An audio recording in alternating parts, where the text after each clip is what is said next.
હું નીરુબેન મેનિયા આજે સ્વાગત કરું હું મારા રસોડામાં। આજે આપણે બનાવીશું દાબેલી। આપણે દાબેલી બનાવવા માટે આ મોટા સાઈઝના પાઉં લીધા છે અને આ તીખી સિંગ લીધી છે અને આ સર્વ કરવા માટે સેવ, આ ચટણી અને ડુંગળી અને આ લીલી ચટણી કરવા માટે મરચા, આદુ અને લસણની કળીઓ લીધી છે અને આ બાફેલા બટેકા લીધા છે અને થોડાક મરચા લીધા છે અને ડુંગળીનો વઘાર કરવા માટે અને આ દાબેલીનો મસાલો છે। હવે આપણે લીલી ચટણી બનાવવા માટે પહેલા તો મરચા નાખવી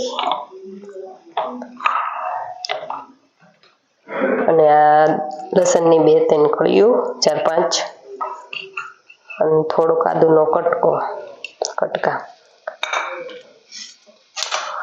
થોડુંક અમથું મીઠું સ્વાદ અનુસાર અને થોડુંક અમથું પાણી અને ક્રશ કરી નાખવી।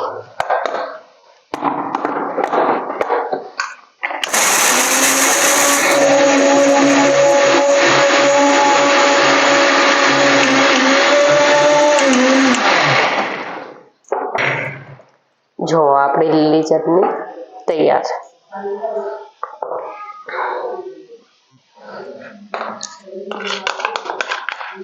હવે આપણે કાઢી લઈશું વાટકીમાં। હવે આ બાફેલા બટેકાને ક્રશ કરી નાખવી એકદમ ઝીણા, એક ગાંઠા નો રહે। આ એકદમ ઝીણા થઈ ગયા। પછી આ દાબેલીનો મસાલો રહ્યો એમાં પાણી નાખીને મિક્સ કરી નાખવી।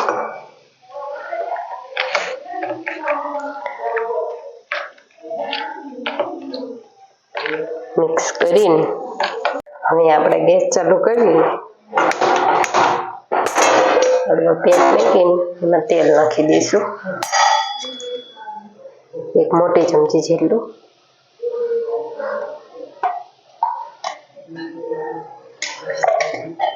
પછી તેલ થોડું ગરમ થાય, થોડુંક આવવા દેવું, ગરમ થાય પછી ડુંગળી નાખી દેવી।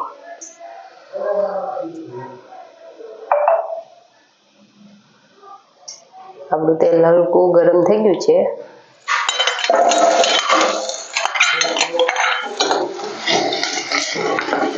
અહીંયા આપણે તમે ડુંગળી ન ખાતા હોય તો ન નાખી તોય ચાલે। ડુંગળી આપણે થોડીક પકાવી લેવાની છે।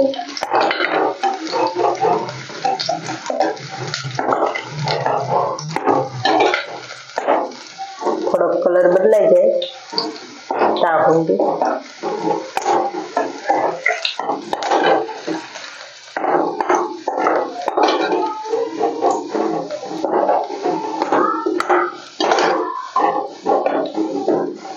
ગેસ આપણે થોડો ધીમો કરી નાખો, બળી ન જાય।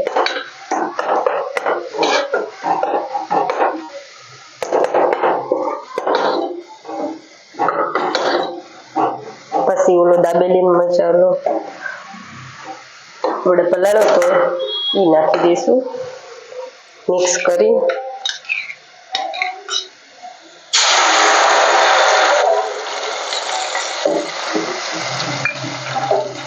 ગેસ આપણે ફૂલ કરી નાખશું। થોડોક ઉકળવા દઈશું, ગરમ થવા દઈશું।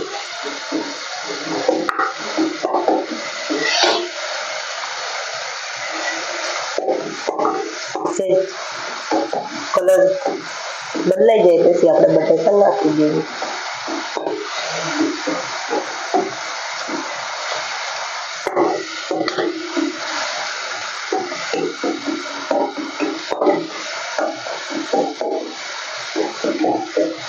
હલાવતા રહીશું, બળી ન જાય।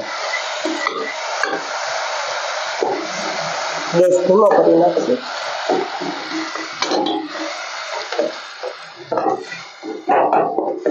હવે આપણે ઓલા ક્રશ કરેલા બટેકા નાખી દઈશું।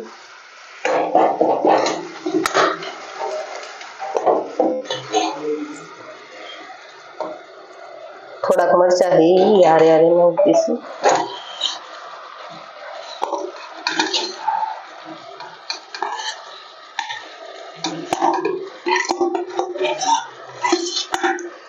હવે મિક્સ કરી લઈશું બધું સારી રીતે।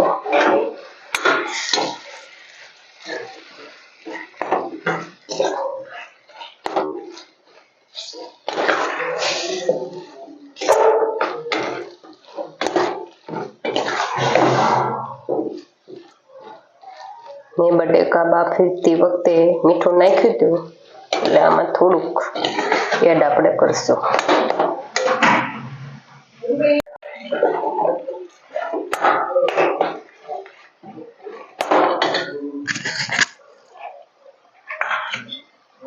મેં બાફતી વખતે મીઠું નાખ્યું એટલે આપણે થોડુંક જ નાખશું। થોડુંક લાલ મરચું, તમે મોળું ખાતા હોય તો ન નાખાય। થોડુંક ધનિયા પાવડર, હવે સારી રીતે મિક્સ કરી નાખશું એકદમ ઝીણું। હવે ગેસ બંધ કરી દઈશું।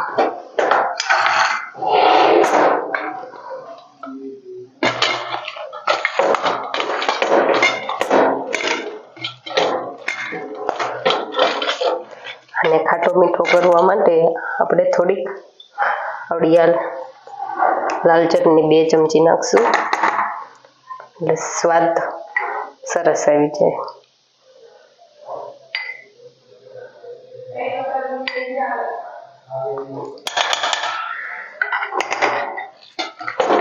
સારી રીતે મિક્સ કરી નાખશું।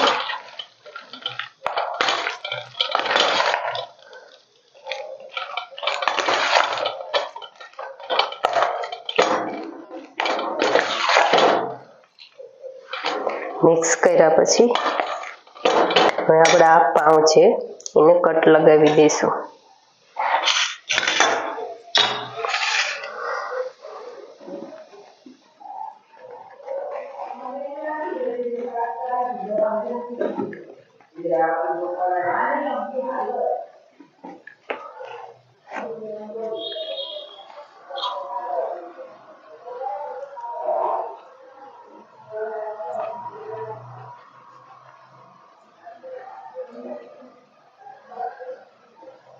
ડીશમાં કાઢી લીધો છે। હવે આપણે દાબેલી બનાવવાનું કરશું ચાલુ। ઓલી તીખી સિંગ લીધી હતી એ થોડી નાખી દઈશું।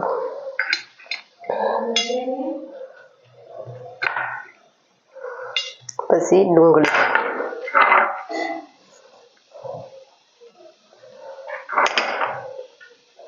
હવે આપણે પાઉં લઈશું। પાઉંને નીચે લીલી ચટણી ચોપડી દઈશું,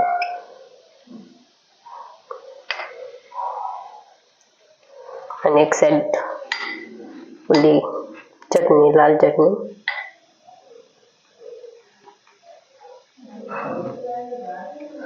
હવે પાઉં ભરી લઈશું।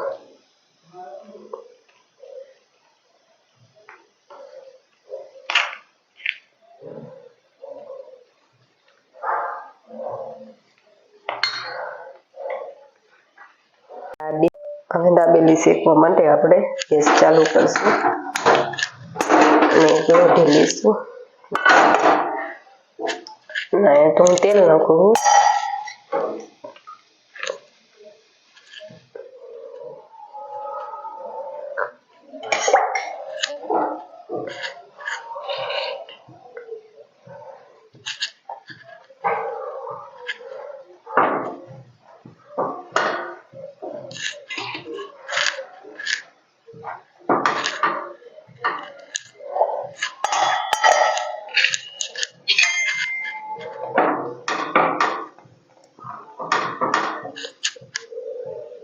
આપણે ફેરવતા રહીશું, ચોટી ન જાય।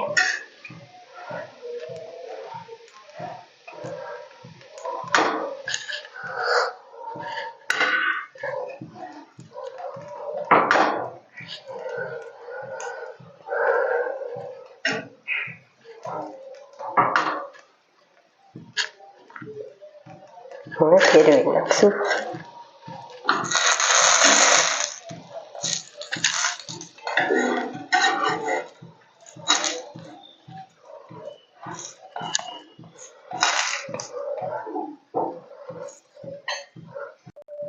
બંને બાજુ આપણે સારી રીતે શેડવી દઈશું અને પછી આપણે ડીશમાં કાઢી લઈશું અને સર્વ કરી લઈશું. તૈયાર છે આપણી દાબેલી. કેવી લાગી કોમેન્ટ કરીને બતાવજો.